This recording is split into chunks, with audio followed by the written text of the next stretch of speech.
Fun fact, every time you load a save file from the beginning of 2006 without having completed the Mexican, it will always play this cutscene. Also, I just noticed that the font for subtitles in 2006 is slightly different. In the words of Teresa LaPon, that's pretty cool.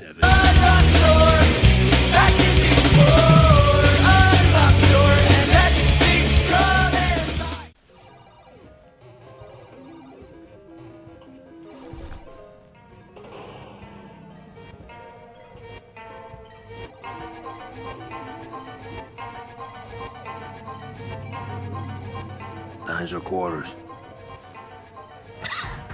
Ain't no money here. I didn't come from money. Shit, man. I don't know you. You just don't remember me. This shit is way out. Fuck.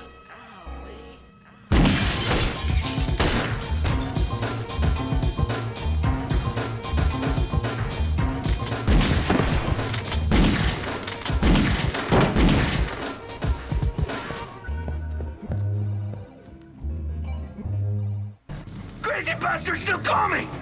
Got that right. And I'm so focused on revenge, I'm not even gonna make a Nigel Cummings joke, Mr. Mexican, sir. Ah, hell! My car's gone. And there isn't even a car right next to me. Ah, hell, this is gonna have to do. Hey there, friendos, Fredo Supreme, the American Dream, back with more Driver Parallel Lines action, and today, we are getting our revenge rampage on. Target number 1, Mr. Mexican. And I originally planned to do this mission driving his car back from the mission Rosalita Racer, but turns out that it despawned the vehicle for some reason. And trust me, you actually can keep the vehicle for personal use. I will release a video showing that off after this one, and before my video where I show you how to get all the stars in 2006. Don't worry, Mr. Saxophone, I know I'm really bad at keeping up schedule, but I definitely can compensate in other ways, you know? Case in point, I don't think I've actually crashed so far, and I seem to be having a decent run making a path right now, following the L train all the way down to Coney Island. Yeah, and the song playing right now is actually kind of appropriate thematically. In hindsight, I probably should have done this mission during the day, because I can't really see anything right now. Maybe I should have bumped the brightness up a little bit. Yeah, keeping it dark for funsies is alright. Keeping it dark when you're actually trying to make something that other people would like to see, that is when it gets a little bit problematic. I wonder if I actually have to keep up with the train, or if I just need to follow it and get to Coney Island before the time runs out. Wow, a two-door sedan is surprisingly decent at doing some off-roading.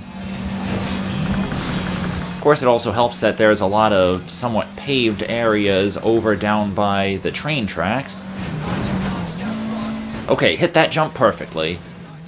Jumps, jumps, jumps, baby, like the first really good Rockstar verified map in GTA Online. Maybe I should have tried not to ride the rails all the time. This may actually be slightly better. Oopsies. Sorry about that, Mr. Taxi Driver, sir. Wow, the police didn't even notice that my hood flew off. Nice. Also, I'd like to point out that if you drive through Brooklyn, then TK actually has dialogue pointing out how the place is still a dump. Ironically, in 2006 era New York, that may have been factual, whereas nowadays, not so much.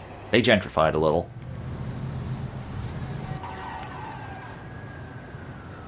It would have been a nice touch if one of those cars crashed into the other.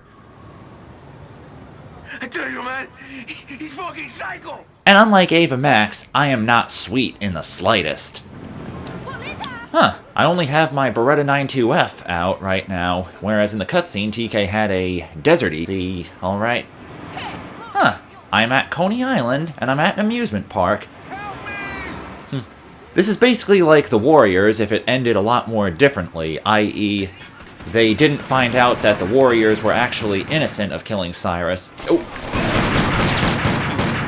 Maybe I should try to crouch when I'm shooting. Ooh. Oh, I got a new gun. Oh, I picked it up automatically. Okay, now I got me a P90. Might want to try to save some ammunition for the next mission. See if I can use the Beretta as much as I can.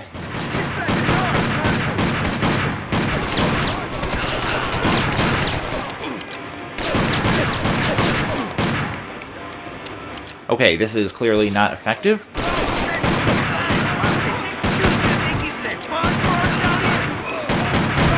Whoa, the lock-on is a lot more spotty than I remember. Please tell me there's a health pickup somewhere around here. Good. It does pay to scour every corner. Maybe I should use the P90, or as the game calls it, the F70. Because copyright, you know? Gonna dude pop out around the corner?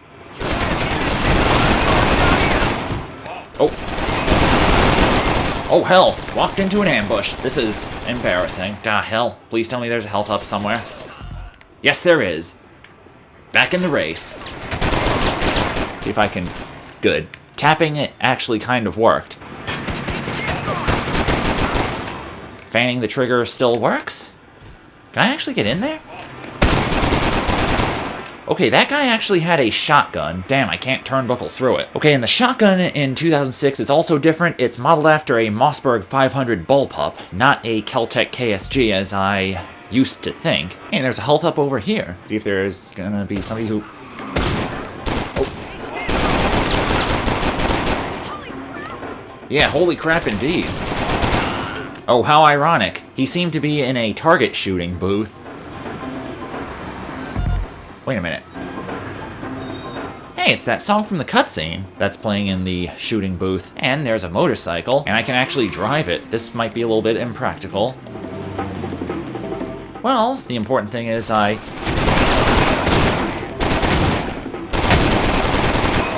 important thing is I could actually have a little bit of fun trying to drive the motorcycle around here, even if I couldn't actually go anywhere with it much. And... You trying to hurt me, man? Yes. I got friends you're gonna have to answer to. You got friends, eh? Well then, Mr. Mexican, sir. Say hello to my little friend. Only took 2 points of damage there.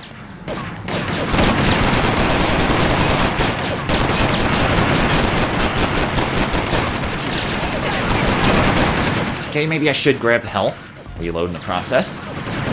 Holy hell, it's like a bullet hell up in here.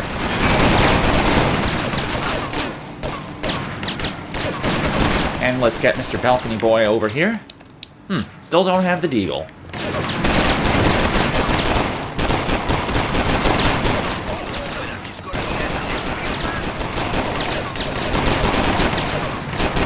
Oh, that's why it wasn't doing any damage. I wasn't targeting a person, I was targeting the motorcycle. Wait, health up over there. Can I actually get it? I'm gonna run it. Slink? Yes, actually, that's the truth. The Slink did teach me how to shoot. You know what? Let's save some F70 bullets.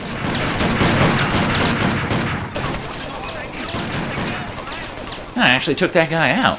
Now it's down to just the Mexican.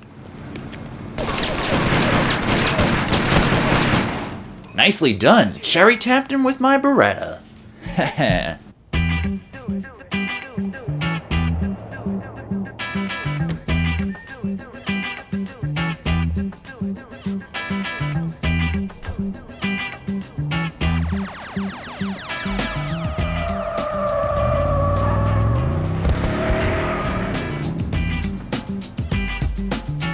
Now, if TK knows where Corrigan is, I like to think that the reason he didn't just kill him right here is the same reason Lincoln Clay doesn't just kill Sal Marcano outright.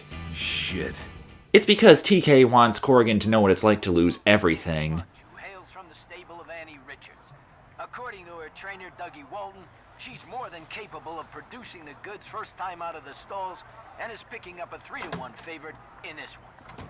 Give Me Strength has run TV's some the black consistency remote. of late, but failed to set the track on fire since her last major win last year at Stock. The other one, that's the DVD player.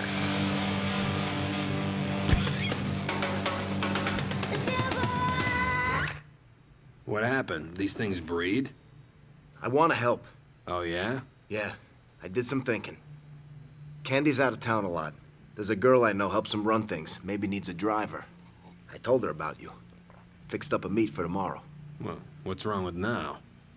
Nothing, I guess. So let's go.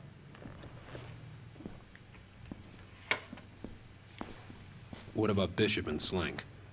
Like I said, I'm working on it. So who's this girl? A little patience, man. What the fuck? They know I'm out. That fucker's going down. Ooh, we got ourselves a hitman to do a hit on, but first, I have to save this vehicle, the BX-9. It's basically an Aston Martin. Hang on, just gotta pull it into the garage to save it. Kind of funny that you can actually do this mid-mission. Also, the BX-9 is a pretty rare vehicle from what I've noticed in 2006.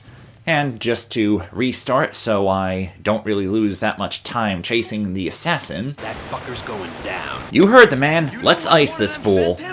Does it matter? And this is one of the reasons why I decided to save ammunition for the F-70. It's because we're in a high-speed chase and automatic weapons are extremely useful, and Ray seems to be laying down suppressive fire.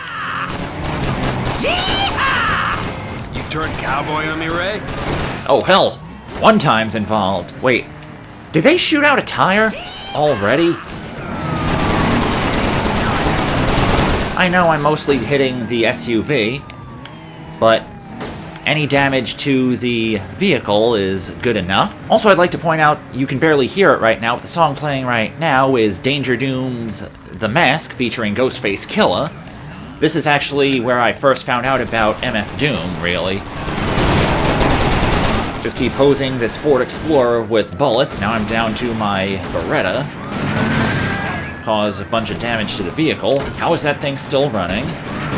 Come on, man! Just a second, I was not conservative with my ammunition back when I was assassinating the Mexican, so you're gonna have to be patient with me, Ray. I am basically committing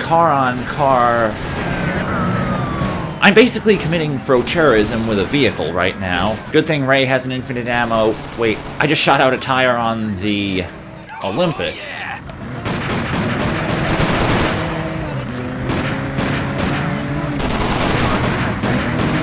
Lost the cops right now.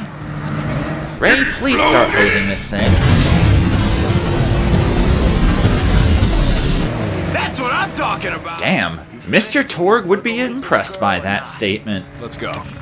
Okay, what's the fastest way? Okay, just keep going straight. Not exactly the easiest thing to do when you're in a vehicle that is about 75% bullets and you have a missing tire. Oh, sorry about that, biker man. If only you could get out of the vehicle and swap to another one. Fortunately, there's no time limit. Maybe I should wait until the cops pass. Ah, hell. Bad frame. Well, the good news is now I don't need to worry about getting any unnecessary heat on me, as I can just zigzag around everything mercifully.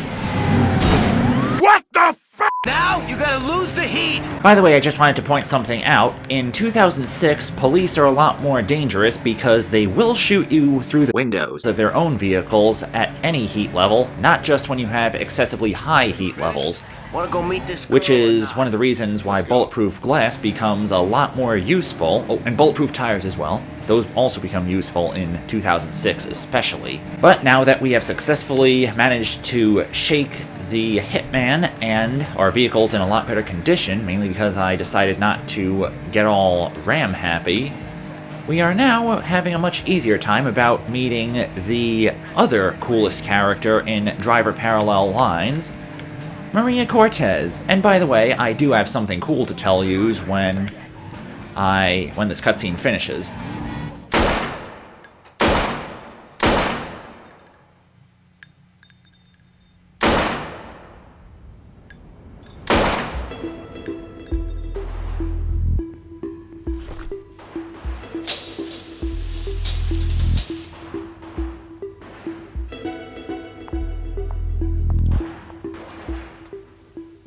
This is Maria Cortez. Maria is the guy I was telling you about. You know what we do? Move things. Candy's isn't the place for guys who want to go straight. So who does the hiring? I do. You any good? Oh yeah, he's good.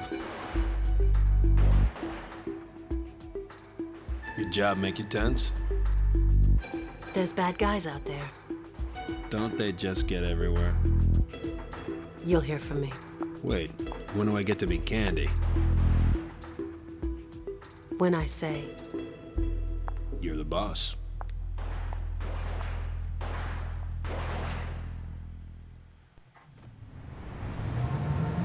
Wow, TK was jumping for joy after that cutscene. Man. Okay, now that we are done with that cutscene, I can tell you something kind of interesting about... Well, it's not really about Maria, but more like something about Anna Jessica Rock, who is part of the reason I am doing this Let's Play. Her Maria Cortez cosplay is on point. I'd have to say, it's probably on the same level as my, What I meant to say was that I can do a very good cosplay of Claude from GTA 3. I neglected to mention that because I kind of got a little bit of sidetracked talking about Anna's Maria cosplay. Wait. It's me, Ray. Done me a little digging on our old friend Slink. Wasn't too hard. Just followed the stench. I'll send a few details over to you. Good to know, Ray, and that is also how you can tell this game takes place in 2006. Or at least this game came out in 2006. The new mission available icon in 2006 is a PDA. So, back to what I was saying about Anna Jessica Rock, her Maria Cortez cosplay is extremely on point. And yes, she gave me permission to use screenshots of it from Twitter for use in this Let's Play. There's just a few more things I have to show you before I call it a video, now that we are kind of semi-properly introduced to 2006. Oh, that's what I must have been thinking about. I thought there were 2 F-70 or 2 shotgun spawn points in the safe house, but turns out that the shotgun gets silently added alongside the gangster and the F-70. 12-round mag. Nifty thing. Huh, that's weird. When you applied bodywork number 1 to the Atlas and then change the color of the front bumper, it changes the right front fender, but not the left. Huh, maybe it's just something that only happens when you fix it and then it'll get back to normal in gameplay. That is weird.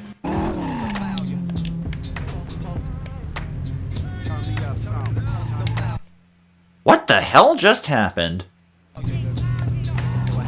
Oh, I accidentally hit the thrill cam button. Well, that was a weird angle. So it is not fixable by just going back into the garage menu and coming back out. I think I may have hit some sort of weird glitch related to fixing the vehicle while it has a custom paint job, basically. By the way, if you're wondering why I decided to pick the Atlas for this next mission, keep your eyes on the road, Fredo. Because of wordplay. Because a new Shin Megami Tensei game came out, and this is basically the, long story short, I'm trying to make this thing look kind of like the, as much as I can like the protagonist of that game. Don't ask me why, but... Also, speaking of Atlas, I also, in a previous playthrough, the one that I have back when I was just screwing around playing this for funsies, I had the Atlas with the same colors as Chie's Windbreaker in Persona 4. Don't ask me why. Also, this is one of the reasons why I would somehow associate this car with Aaron Fitzgerald. I'll shut up now and cut right to the odd job that is exclusive to 2006. Hey, baby, get over here. I got a bundle of dead presidents for you. You take out this guy for me. And here we are doing Hitman. How ironic. I just took out a Hitman, and now I am becoming one.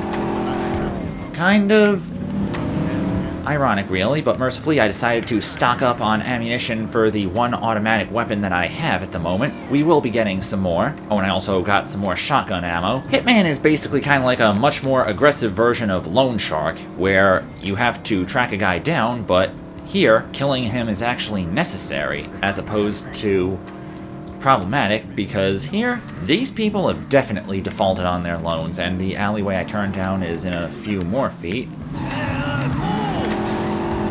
There we go. See if I can sneak up on this guy. Ah, I really need to pay more attention. Wait a minute, this guy's going down an alleyway?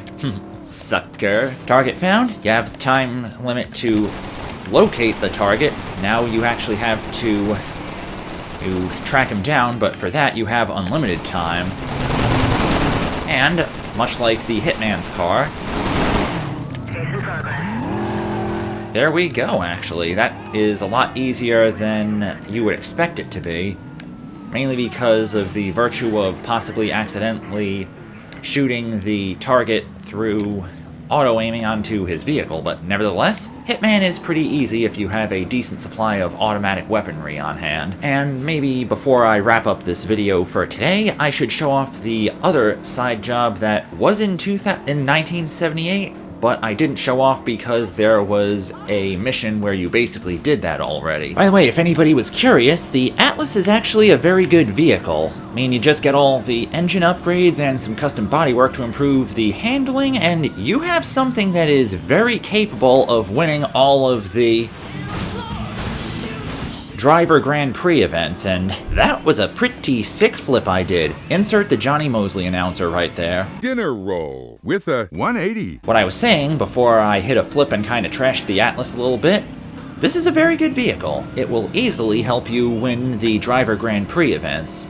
Also, I assume it's because the capabilities of the other vehicles is a little bit gimped compared to their actual performance, unlike in, say, the circuit races. That is something that a repeat playthrough is very good for, showing off all the inconsistencies that the game makes in order to give you a more pleasurable experience. Okay, now, there's a set of wheels I want, and I want it in one piece. You understand what I'm talking about? You think you can manage that? Huh, looks like I was wrong. The game does in fact let you use your own wrecker for the Steel to Order missions. Never really considered doing that because the wrecker is... And now I am proven wrong. It does force you to use the wrecker that the job provides for you. Yes, it does require you. Yet another example of how the car customization aspect of this game is a little bit somewhat of an afterthought. I mean, you can customize your vehicles to be super high performance, but the game will routinely force you to use a vehicle that a job provides for you most of the time, which does kind of have the side effect of making some of the getaway driver missions a little bit more difficult, because you can't use your supercharged car. No, you gotta use a stock Teramo, or in a few cases in 1978, a Nomura. And the Nomura is not exactly pursuit-worthy on its own. Mercifully, the Steel to Order missions are untimed, unlike Hot Wheels, the actual mission that pretty much introduces Steel to Order. And by the way, I didn't do this job back in 1978 on the grounds that the mission Hot Wheels actually introduces it 3 times in rapid succession. If I can just drive around this cop and if he'll care or not. And he didn't. Score one for inattentive police officers. And the means of getting the truck onto the wrecker is pretty much the same. Just back up slowly and it will latch on. Also, we have heat attached to the truck now, which makes it a little bit more tricky. Who knew that repossessing vehicles in New York City was considered a felony? Or maybe these vehicles are perfectly legit and they're being repossessed under BS manners. In either scenario, TK is still much more of a macho repo person than anybody on Operation Repo, especially Matt. -1 respect for me for actually remembering the name of one of the people on Operation Repo. Man, when was the last time anybody ever talked about that show much?